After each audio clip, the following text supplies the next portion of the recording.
Hi, this is Jacqueline Foster here of Feeling Good TV, the place to come visit when you're really yearning to make an impact without sacrificing your desires for passion and pleasure. I am fascinated with surrender. I'm fascinated with what it looks like and with what it feels like and how I can incorporate more surrender into my life. So this week I was driving. I feel like a lot of lessons that I have come when I'm driving in LA, as I drive more than usual. And I'm driving down the road. I'm going to a new address I've never been to. And I have my written directions. Yes, I did not have a GPS in the car. I do not have a smartphone yet. So I'm going on paper directions. And I got lost.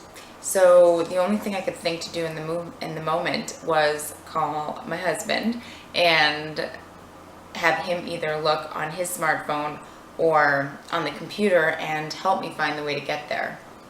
And what was really interesting was my immediate reaction, right, is just get me there fast. Tell me where to go, get me there fast. But I quickly realized as we're talking that the more I tried to have him help me through force and just having it be over, the harder it got. The more I would say a street name and he wouldn't understand me, and I would get angry and frustrated. And it got to that moment where I literally had to surrender, because I knew that if I did not find a place to breathe, to listen, to make sure that I was hearing what he was saying correctly, that I was expressing what I needed correctly, and to let him guide me. If I didn't let that happen, it was just going to be miserable, and I was going to get further and further away from where I needed to be, and I wasn't going to get there for what I needed to be on time.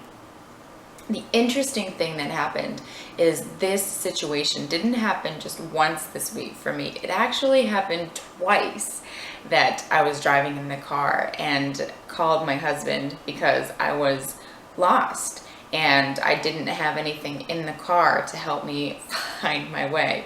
So I needed to call him for help. And I learned two really, really important and valuable things from this. Is that oftentimes when we do have to rely on someone outside of us to get us somewhere, it can feel scary and it can feel out of control. But the more that I breathed into it and realized that this is what's happening in front of me, there's nothing else right now. This is what's right in front of me. The easier it was to just say, okay. And I noticed the second time it happened, I responded actually very differently the whole time. As he's saying, what street are you on? And I'm pronouncing the street, Gowel. He's like, wait, what, with an F? And as we were pronouncing the streets and trying to make sure we heard each other correctly, the second time I responded very differently. I spoke clearer, louder, with more calm than I did on the first time. The first time I got upset, I got angry. Why aren't you hearing me correctly, right? So I really learned from having this happen actually twice, that in 1 week, that when I just breathed, calmed down, and surrendered to the fact that he had the means to get me there, and I just needed to really openly and clearly communicate where I was, what I needed, where I was going, and then surrender and have him help get me there. So I learned that it's definitely the more that I calmed down and breathed in the moment, the faster I was going to get there. The second thing I realized too as I was driving was that through having this seemingly unfortunate event happen in my life, I actually learned more about the streets near where I live. I learned more about what different streets can get me to different places. And in one occasion, I also realized another shorter path to get me home from somewhere I do go on a regular basis.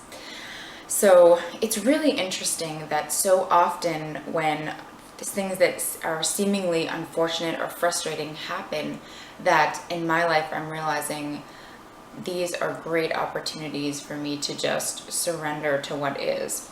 And I'm not saying it's easy. I'm saying that these are opportunities. So I would love to encourage you this week to see if you have any opportunities to surrender. Anything that seems unfortunate, that seems like, ugh, why did this happen? Is there anything that can be surrendered to? And explore it. See if there's anything there. I'd love to hear more about it. This topic of surrender, as I mentioned, is fascinating for me. So I would love to know any ways that you particularly surrender, or any of your thoughts around how surrender feels for you, or how you lean into that surrender.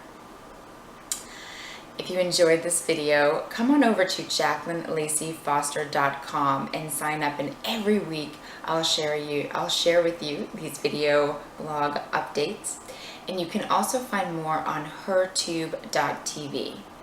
Wishing you an amazing week full of surrender and bliss, and as always, looking forward to sharing more with you next time. Thanks so much.